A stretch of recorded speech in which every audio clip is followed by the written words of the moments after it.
Hidupku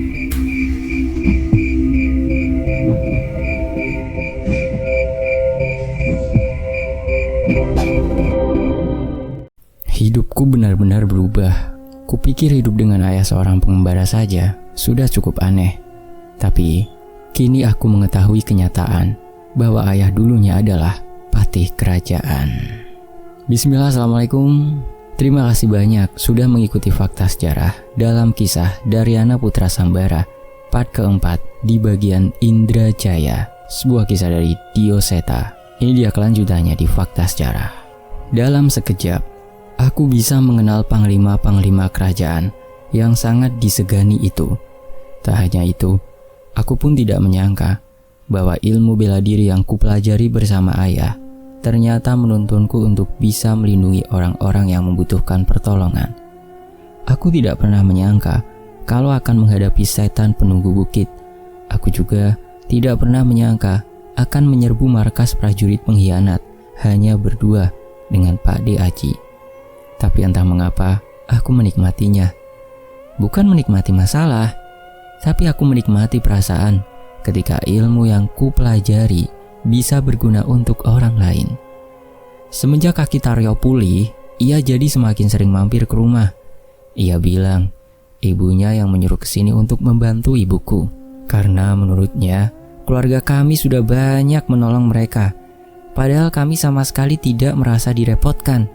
Tapi dengan seringnya Taryo datang ke rumah, aku jadi semakin leluasa untuk pergi meninggalkan rumah. Aku sudah bercerita kepada ibu tentang perkenalanku dengan Pak D. Aji dan tentang desa yang pernah kuselamatkan. Saat itu wajah ibu terlihat khawatir, tapi ibu yang mengatakan bahwa mungkin saja aku juga memiliki takdir yang besar seperti ayahku. Kini sudah 3 hari aku tinggal di desa Katipayan, sebuah desa yang berjarak setengah hari dari desaku. Menurut info yang beredar, di desa ini aku bisa mendapatkan senjata yang mungkin cocok untuk kugunakan. Memang, aku memiliki pedang milik Panglima Mardaya, tapi itu artinya aku akan membawa nama kerajaan di pundakku saat menggunakannya. Tidak, aku tidak mau. Beban itu terlalu berat. Aku harus mencari senjata yang tangguh yang benar-benar bisa kugunakan dan mudah kubawa. Di sisi lain, di kedai tempatku beristirahat. Pandai besi? Memangnya masnya butuh apa? Kalau sekedar pisau, cangkul, dan golok untuk keperluan sehari-hari di pasar juga ada kok mas, ucap pemilik kedai tempatku beristirahat. Ah, bukan seperti itu. Saya butuh sesuatu untuk senjata. Mungkin seperti pedang atau belati yang bisa digunakan untuk bertarung, balasku. Kali ini pemilik kedai itu memperhatikanku dengan bingung.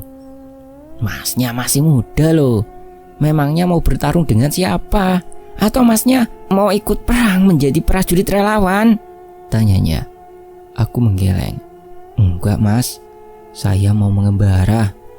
Entah mengapa saya sering sial sampai harus mengalami pertarungan. Setidaknya saya punya pegangan untuk membela diri, balasku. Pemilik kedai itu mengangguk mengerti. Mungkin ia bisa menilai bahwa aku memang serius dengan pertanyaanku. Ada beberapa empu pandai besi yang ahli yang menetap di desa ini. Kau bisa datang ke Empu Taru di barat desa atau Empu Jaret di timur desa. Kalau bayarannya cukup, mereka akan membuat senjata yang kualitasnya seperti senjata kerajaan, cerita pemilik kedai itu. Empu Taru dan Empu Jaret ya? Baik, saya akan coba temui mereka, balasku. Tapi sebenarnya ada yang lebih hebat dari mereka. Sayangnya ia jarang sekali mau menerima pesanan senjata dan sulit ditemui. Namanya Empu Randu Setro. Siapa tahu kamu beruntung bertemu dengannya, tambahnya. Saya tidak muluk-muluk kok. Sebaik-baiknya senjata adalah apabila tidak perlu digunakan, balasku. Pemilik kedai itu tersenyum mendengar kata-kataku. Ya, memang itulah yang diajarkan oleh ayah. Bahkan bagi ayah, melarikan diri itu lebih terhormat dibanding harus saling menumpahkan darah. Tentunya, dengan syarat tidak ada orang yang harus dilindungi dan tidak ada hal penting yang harus dibela. Aku memperhatikan sekeliling desa. yang jauh lebih ramai daripada desaku ini. Selain lebih besar, banyak juga orang yang masih memakai pakaian prajurit berlalu lalang di desa. Tak hanya prajurit Indrajaya, ada beberapa prajurit kerajaan aliansi yang juga mencari senjata di tempat ini. Siapa juga yang mau membeli senjata sampah itu? Pergi sana! Tiba-tiba terdengar suara kericuan dari salah satu sisi pasar desa. Tolonglah Pak, beli saja belati ini. 20 keping sudah cukup, pinta seorang pemuda yang memohon agar seorang pedagang mau membeli belati miliknya. Kalau ku beli 20 keping, terus harus kujual berapa nanti? Tanya saja langsung pada mereka. Kalau mau langsung saja jual ke mereka. Pedagang itu mengarahkan orang itu untuk menjual belati itu pada pengunjungnya. Seperti ucapannya, tidak ada satupun dari pengunjung itu yang mau membelinya. Pedagang itu pun mengusirnya. Namun pemuda itu bersikeras untuk meminta pedagang itu membelinya. Akhirnya pedagang itu dengan terpaksa mengusirnya dengan kekerasan. Jangan pukul saya butuh uang, ucapnya. Walau terus dipukuli, ia masih terus berusaha menjual belati itu. Aku yang tidak tega melihat pemandangan itu pun mencoba menghentikan pedagang itu. Sudah Pak, sudah, biar saya bawa dia pergi, ucapku. Hati-hati nak, jangan sampai kamu ditipu olehnya, balas pedagang itu. Tidak, aku harus menjual belati ini hari ini juga, pemuda itu bersikeras. Namun aku coba menyadarkannya. 20 keping tidak akan cukup untuk mengobatimu bila kau sampai lumpuh, ucapku yang menarik kerahnya dan melemparkannya ke tanah. Pemuda itu menepis tanganku dan melepaskannya dari kerahnya. Sudah, jangan bodoh, ucapku. Tapi sepertinya pemuda itu terus bersikeras ingin menemui pedagang lainnya. Biar ku beli belatimu, teriakku.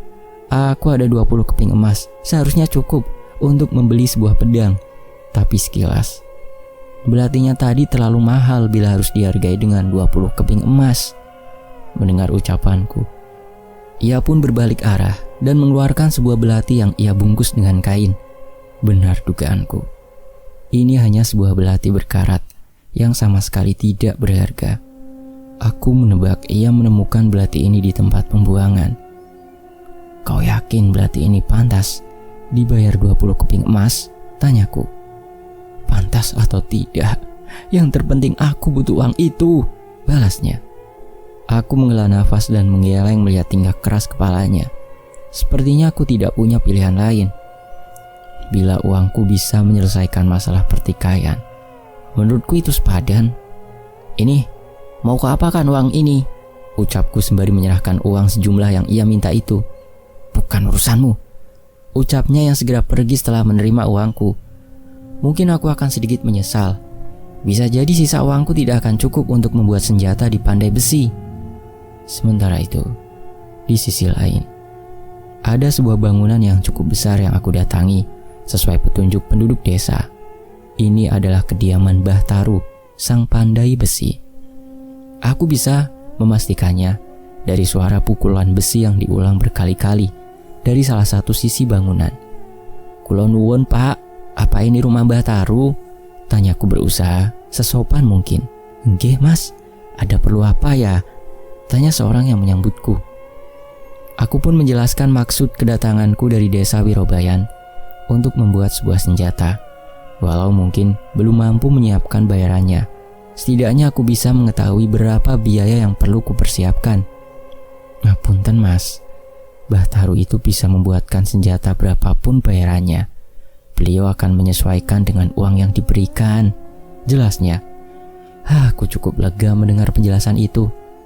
Tapi saat ini Mbah Taru sedang membuat pesanan senjata untuk prajurit kerajaan. Mungkin 6 bulan lagi baru selesai. Panjenengan boleh datang lagi 6 bulan lagi, jelasnya. 6 bulan? Jelas itu terlalu lama. Apa membuat senjata memang harus mengantri selama ini?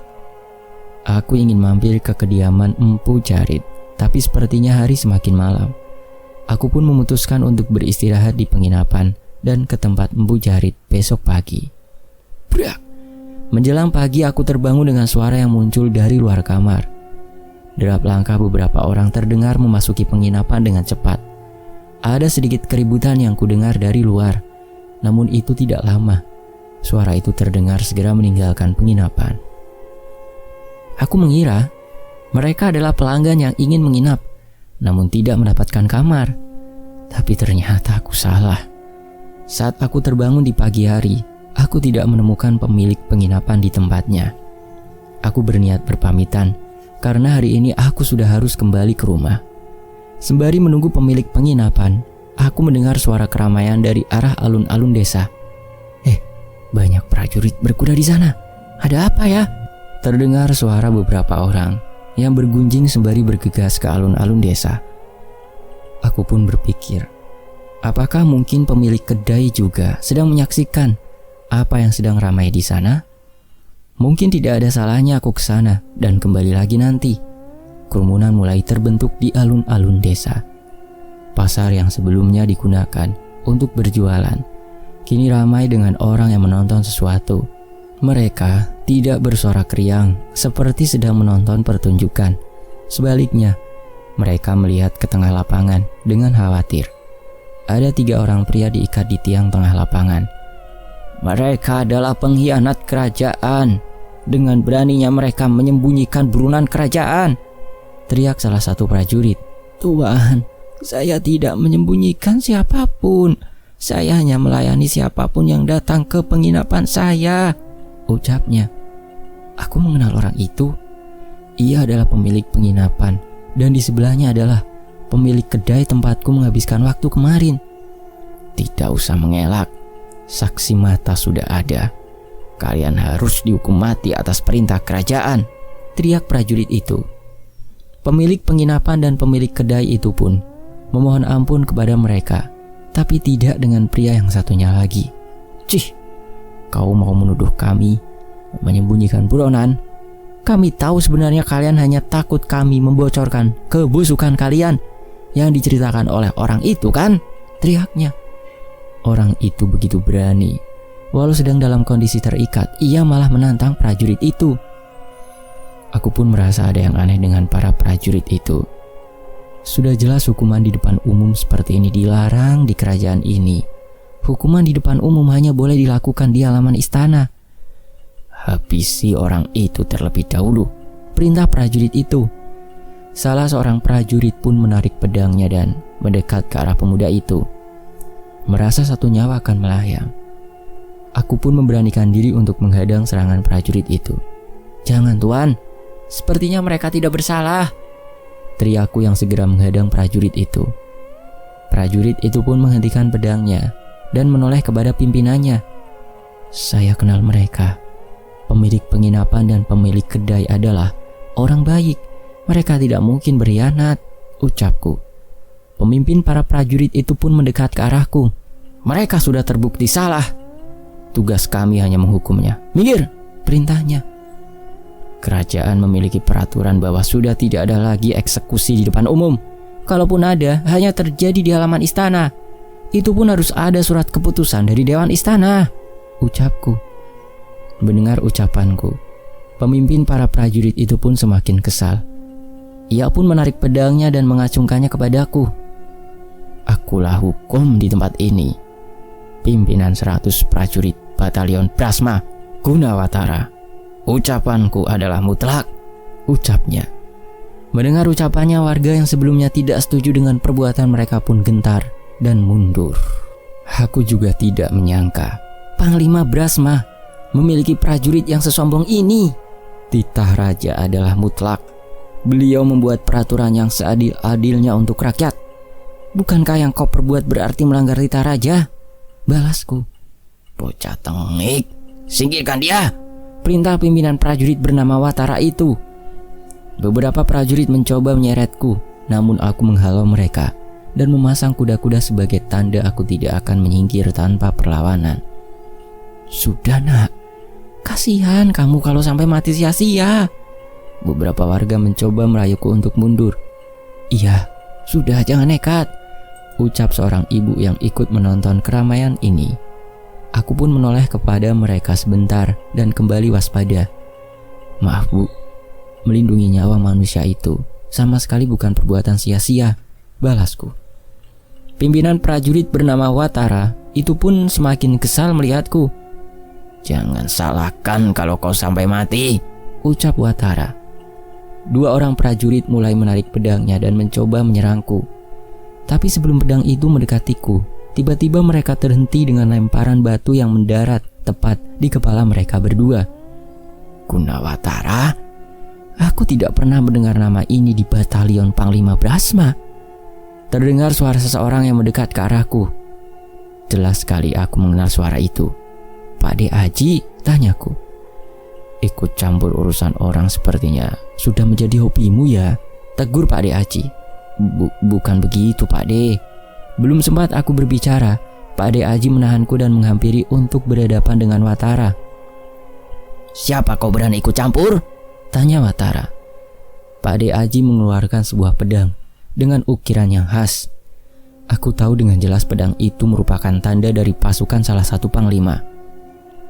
Kalau kau prajurit dari Panglima Brasma, pasti kalian memiliki pedang ini, ucapnya. Melihat pedang itu, beberapa prajurit terlihat gentar. Watara juga terlihat tidak senang dengan ucapan itu, tapi sepertinya ia tidak mau mengalah.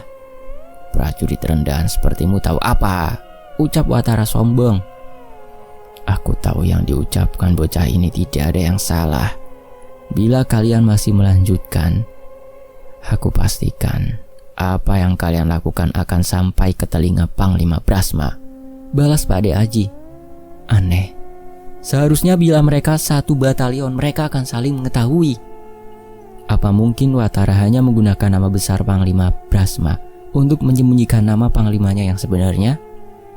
Kalian serang bocah itu. Bila prajurit cecunguk itu menghalangi, habisi saja. Kerajaan Indrajaya tidak butuh prajurit pembangkang, ucapnya. Tapi jika dia benar-benar prajurit Panglima Brasma, prajurit itu terlihat ragu.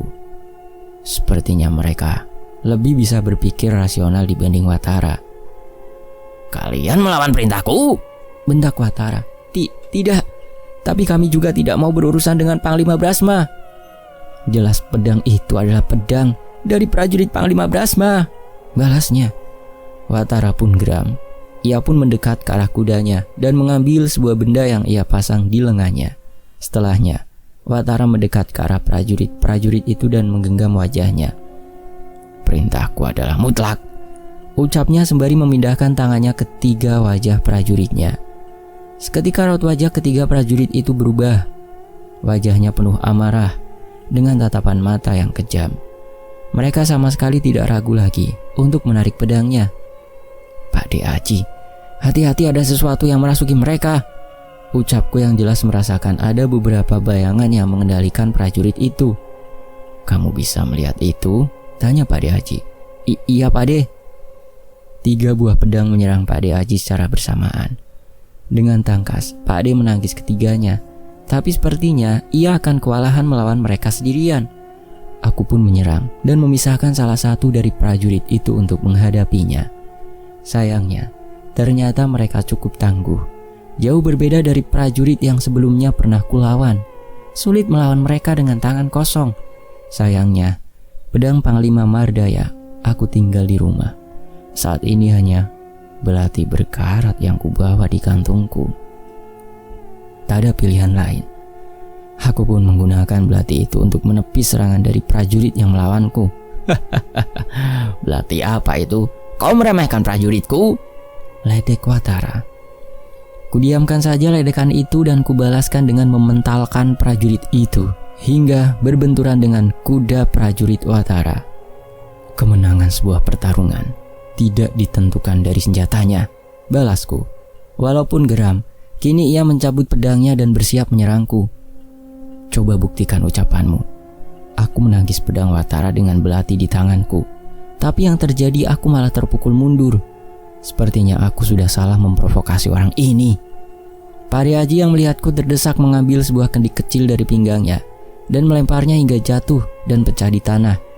Ada air yang menggenang dari kendi itu.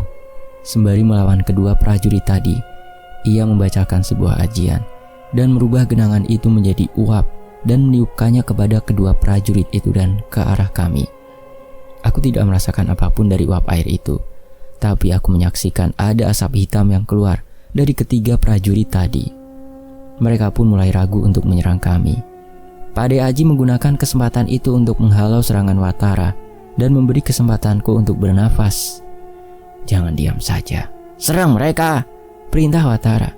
Tapi ketiga prajurit itu masih ragu dan tetap berdiam diri. Walau begitu, Watara tetap tidak berhenti mengayunkan pedangnya sekuat tenaga dan menyerang Pak Aji.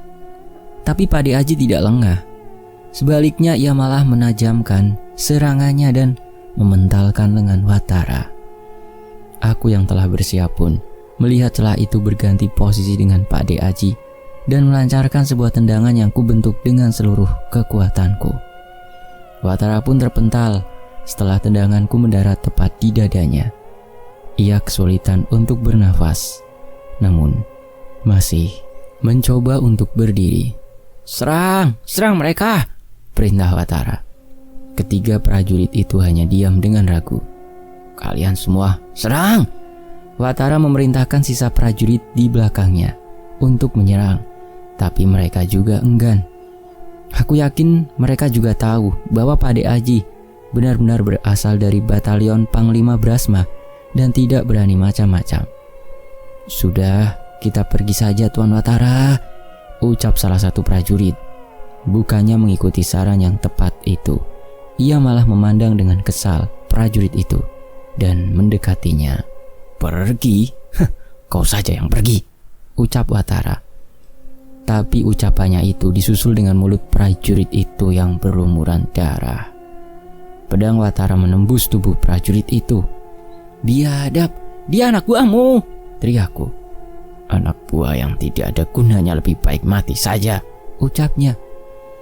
Kedua prajurit lainnya mencoba menolong temannya itu, tapi Watara malah mengayunkan pedangnya lagi pada mereka. "Aku yakin mayat kalian akan lebih berguna," ucapnya sembari mencoba menyerang kedua anak buahnya yang masih ragu untuk menentangnya. Sekali lagi, aku tidak bisa diam melihat pemandangan seperti ini. Aku pun berlari ke arah mereka dan menahan serangannya. "Sudah, hentikan!" teriakku sembari mengalihkan serangan Watara dengan pisau berkaratku. "Bocah!" Kedua prajurit itu heran dengan perbuatanku. "Kamu menolong mereka yang tadi mau membunuhmu, bodoh?" tanya Watara. "Tidak sebodoh kau yang mau membunuh mereka yang membantumu," balasku. Kedua prajurit itu bingung harus berbuat apa. Aku yang mulai kesulitan menoleh ke arah Pak Aji, tapi ia malah terdiam dan kembali menyarungkan pedangnya. "Pak tolong saya," pintaku. Tapi ia malah tersenyum sembari menggeleng. "Sudah nak, sudah selesai," ucapnya. Aku tidak mengerti maksud dari ucapan Pak Aji. Jelas-jelas kali ini aku kesulitan.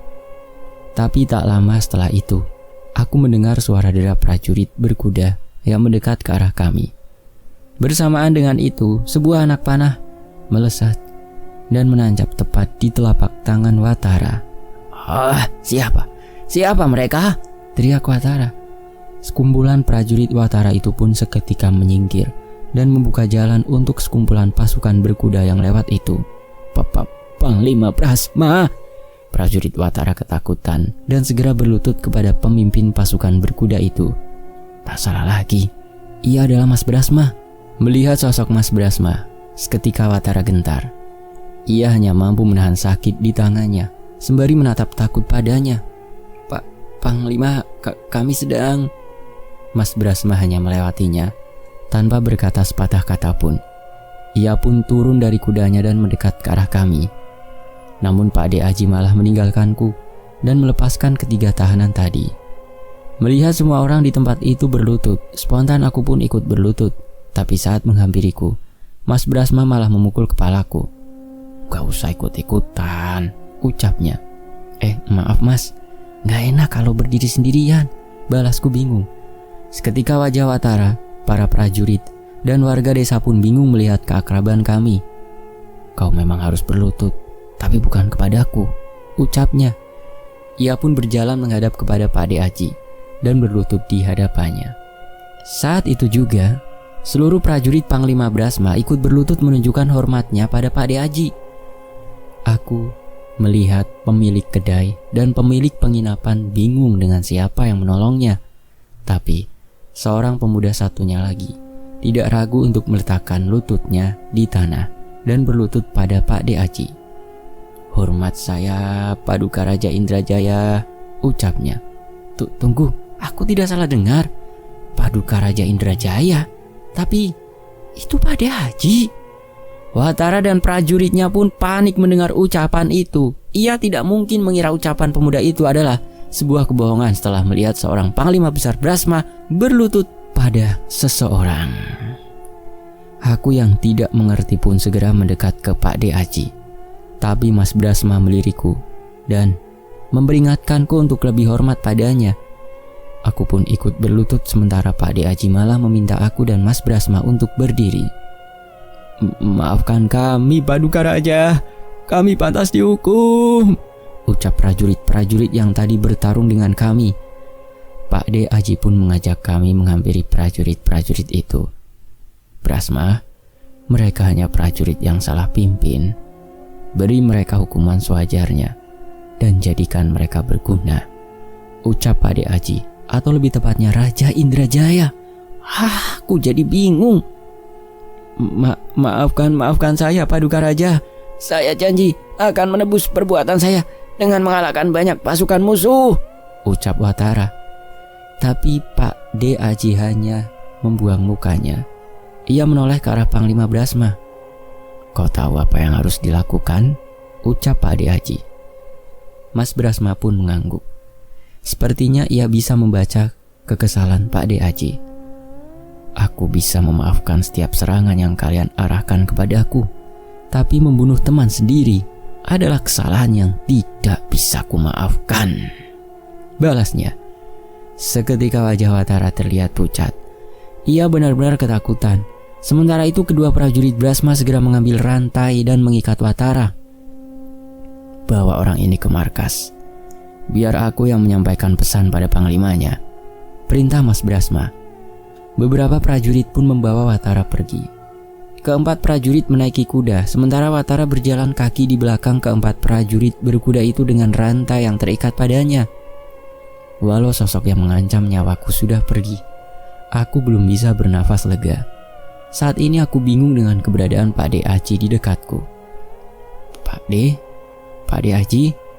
Jadi Paduka?" Mulutku keluh mengetahui kenyataan ini. Pak De Aji hanya menepuk pundakku dan melewatiku bersama Panglima Brasma. Sudah, kita bahas di kedai saja. "Semuanya bubar," perintahnya. "Tuan pemilik kedai, siapkan makanan terbaikmu," perintah Panglima Brasma. "Baik, dengan senang hati Tuan," jawabnya. Setelah kejadian itu, banyak warga yang mendekat dengan malu-malu. Mereka ingin melihat wajah raja mereka, walau saat ini ia hanya mengenakan pakaian biasa, layaknya seorang pengembara. "Yang mulia, bila Yang Mulia berkehendak, apa berkenan memberi restu pada anak kami?" ucap sepasang suami istri yang membawa anaknya mendekat kepada Pak De Aji. Pak De Aji pun tersenyum dan memberikan restu kepada anaknya. Tak hanya satu, ada beberapa dari warga desa yang mendekat. Pak De Aji sama sekali tidak keberatan menyapa mereka. "Itulah hebatnya raja kita, putra. Beliau sama sekali tidak keberatan menyapa rakyatnya," ucap Mas Brasma. Aku mengangguk tersenyum mendengar ucapan itu, tapi Pak De Aji malah menyikut perut Mas Brasma. "Ini semua ulahmu, pakai acara berlutut segala," balasnya. Memangnya salah kalau saya ingin rakyatnya tahu siapa rajanya. Terlebih, kasihan bocah satu ini yang tidak tahu apa-apa tentang tingkah rajanya, ucap Panglima Brasma sembari memainkan rambutku.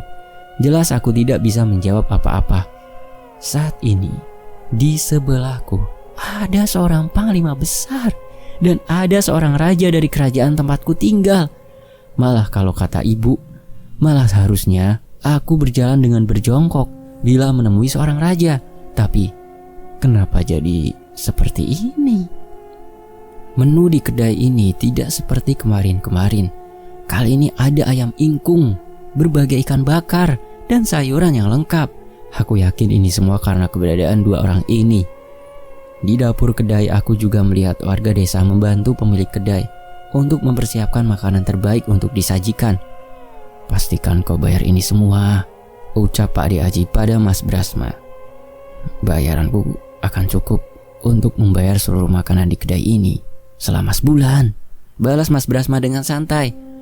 Aku masih terdiam menatap mereka berdua yang berdiri di depanku. Entah aku harus berbicara apa pada mereka. Jangan bingung putra, aku tetap pakdemu, balas Pak De Aji. Tapi yang mulia adalah raja di kerajaan ini. Saya... Entah, aku tidak bisa melanjutkan pembicaraanku. Melihat kebingunganku, Pak De Aji menarik nafas dan tersenyum. Kalau begitu, saya akan menceritakan sesuatu. Semoga setelah ini kau tidak canggung lagi. Pak De Aji, atau lebih tepatnya Raja Indrajaya, bercerita tentang sebuah pertempuran di Setrageni. Saat itu kerajaannya bertarung dengan kerajaan terkuat saat itu, Kerajaan Dharma Wijaya. Ada 3 patih yang diutus untuk melawan pasukannya. Patih Andaka, Gardapati, dan Widarpa, ayahku. Mereka adalah ketiga patih perkasa yang selalu bisa menaklukkan kerajaan yang dilawannya. Dalam pertempuran itu pun, seluruh patih dan panglima kerajaan Indrajaya takluk dengan serangan mereka. Tapi kerajaan Indrajaya tidak mau menyerah. Raja Indrajaya turun sendiri ke pertempuran untuk menghadapi mereka. Ia tahu, kerajaan yang kalah dalam perang akan dirampas habis-habisan oleh kerajaan pemenang. Rakyatnya akan dijadikan budak dan berakhir sengsara. Jadi saat itu Raja Indrajaya memilih bertarung sampai mati untuk tidak membiarkan hal itu terjadi. Ia pun maju ke medan pertempuran menghadapi ketiga patih dan pasukannya. Tapi saat itu, ada seorang patih yang cukup gila.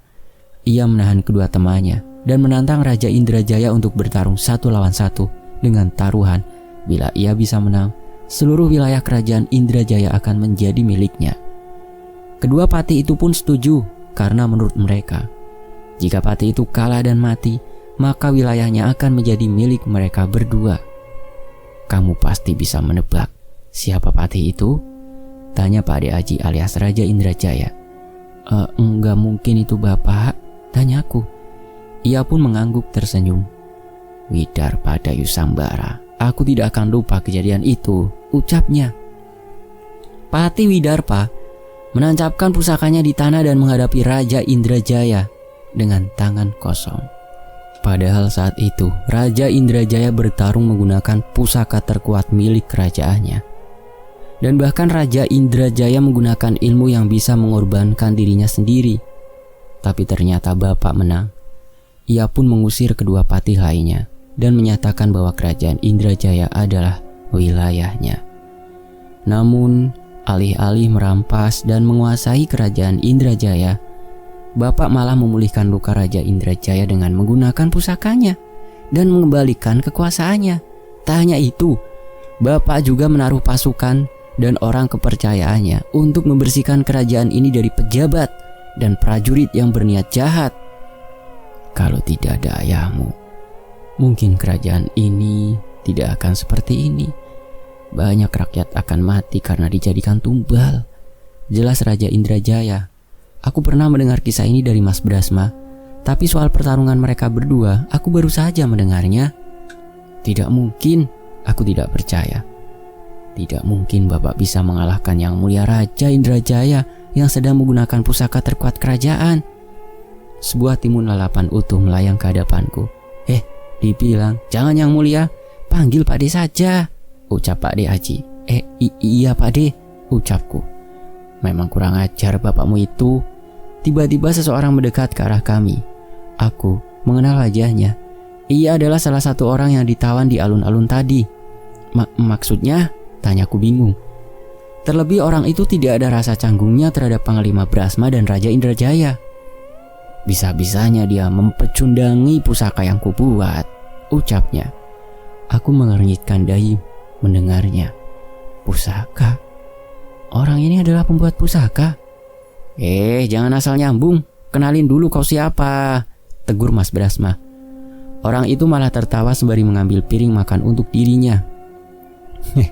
Saya Randu Setro, panggil Empu Randu saja.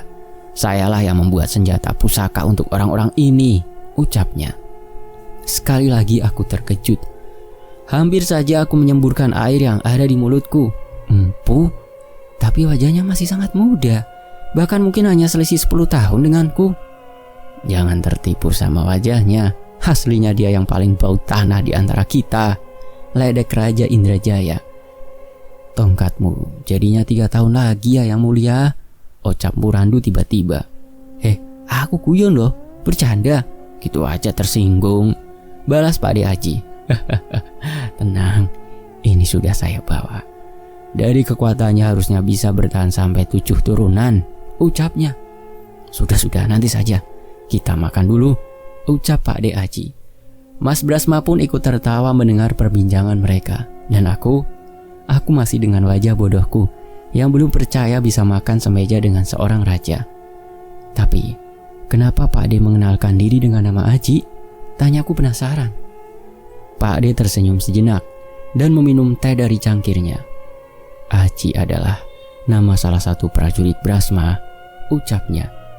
Mendengar itu Mas Brasma pun menoleh. Sepertinya ia memang baru tahu mengenal nama penyamaran Pak De.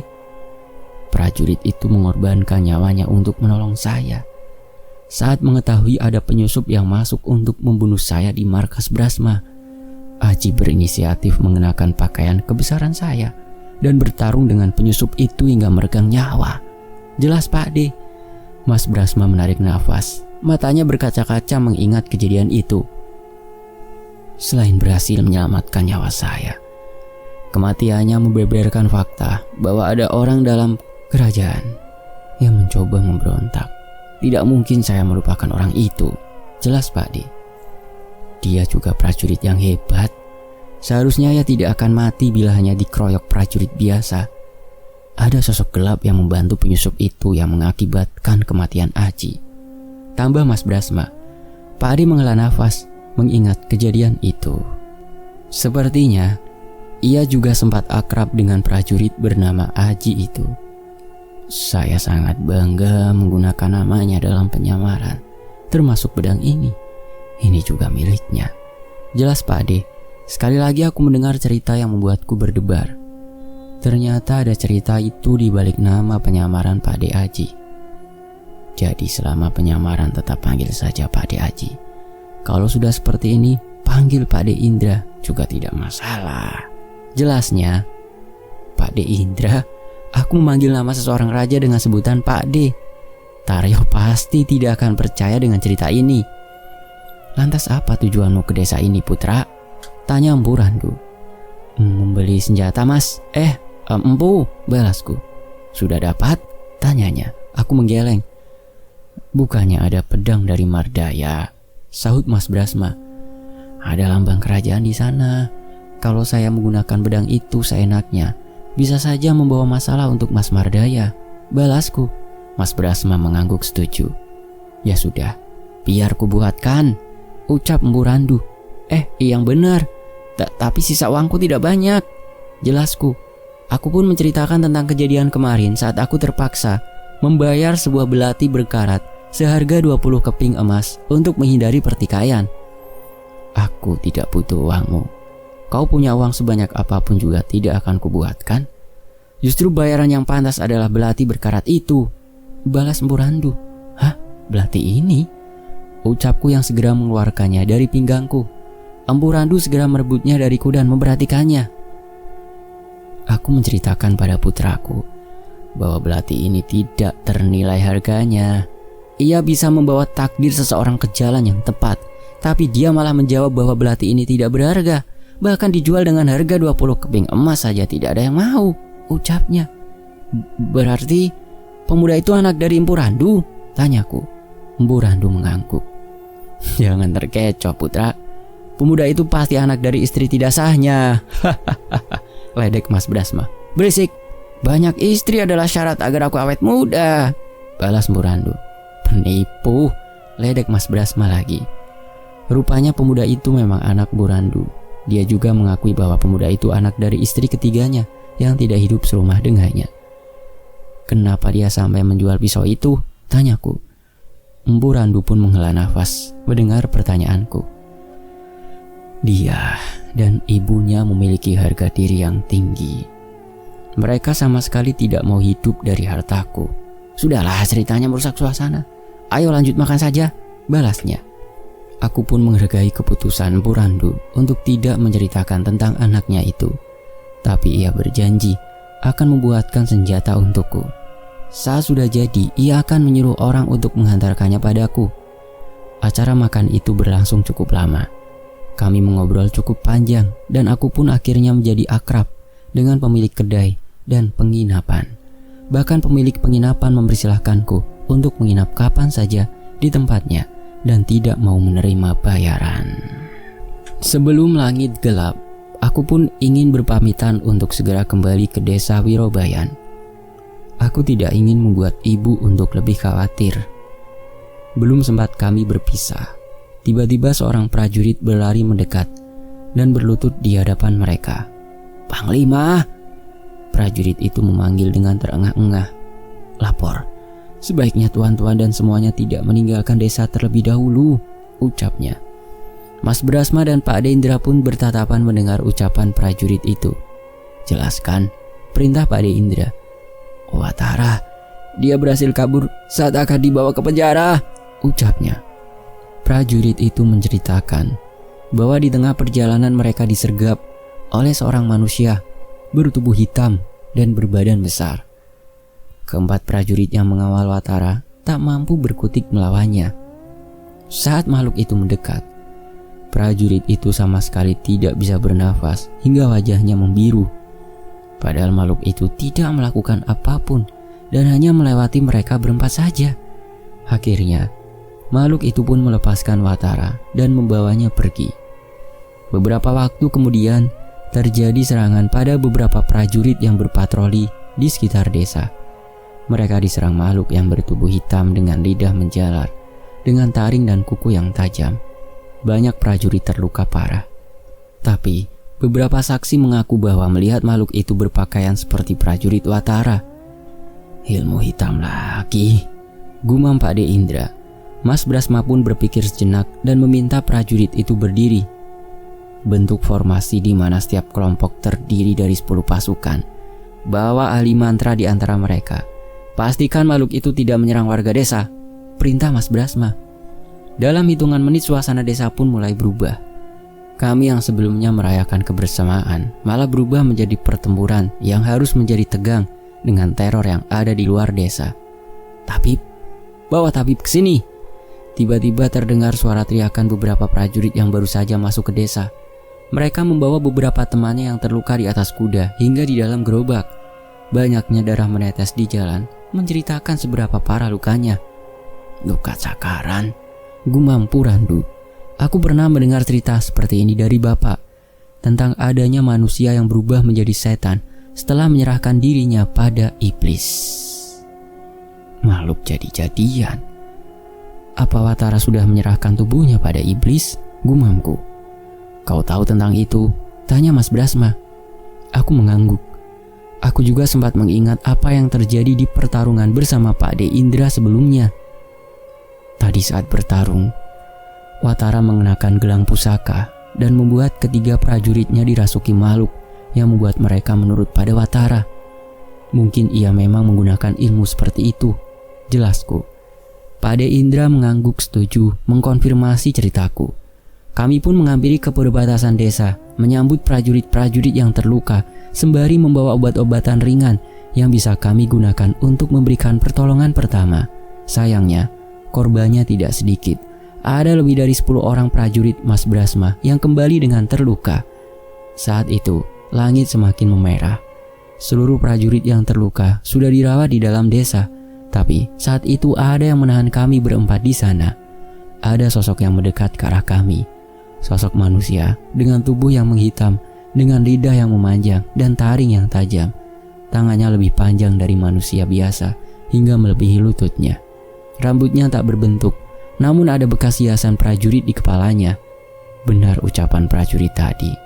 Makhluk itu mengenakan pakaian yang sama dengan Watara, Terlebih aku mengingat gelang misterius sama persis dengan yang dikenakan oleh Watara. "Apa yang sudah terjadi dengan prajurit itu?" tanya Mpu Randu. "Sesuatu yang sedang kita selidiki dan ingin kita hentikan. Penggunaan ilmu sesat di antara prajurit Indrajaya. Jelas Mas Brasma." Sosok itu menyadari keberadaan kami berempat. Seketika raut wajahnya berubah penuh amarah, seolah terbakar api dendam yang mendalam. Tapi semakin ia mendekat, wajah kami juga dipenuhi amarah. Wujud jadi-jadian prajurit Watara itu sedang menyeret jasad seorang prajurit yang tubuhnya telah terbelah dan kehilangan pinggang dan kakinya. Bersambung ke part 5, akhir dari season ini.